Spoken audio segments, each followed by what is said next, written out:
So what's really important to look at is the timeline in which electronics have evolved and how they are overlapping with our lifestyles at the moment.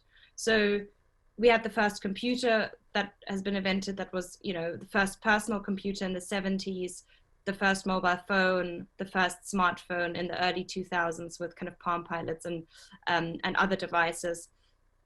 Then looking at the wearables that started, and wearables are very aligned to what implantables can do. It's just they're on top of the skin and not inside of the skin.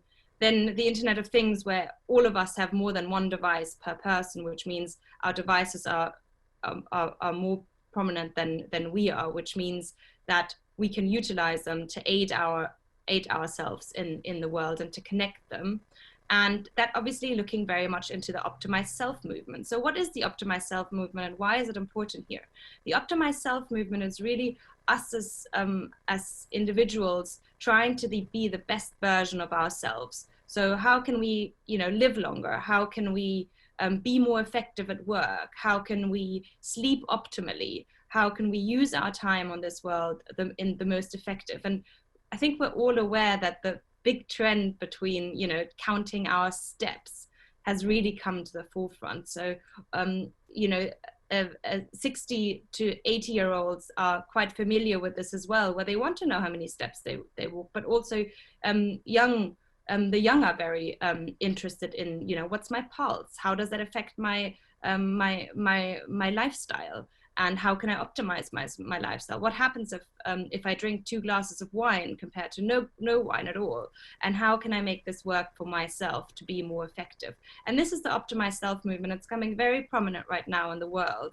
And implantables are really the next phase of the optimized self movement, where we say, okay, wearables can give us so much information. However, the information that they can't give us is information about our internal self, and the ability to not be disconnected from the devices that we have in our world, which means we can not lose them, we cannot forget them, we can't misplace them, they can't be stolen, which means that they are ultimately with us at all times. And this is really where the Internet of Humans begin. And the Internet of Humans is not only made out of implantables, right? The Internet of Humans also made out of facial recognition and also made out of other biometrics signs, or, at the moment, because of obviously the political stance that is out there at the moment with coronavirus, you have cameras in airports that take temperatures and so forth. This is really the Internet of Humans, where we integrate the human into the Internet of Things because of the optimized self movement, because we want to make things more efficient for us.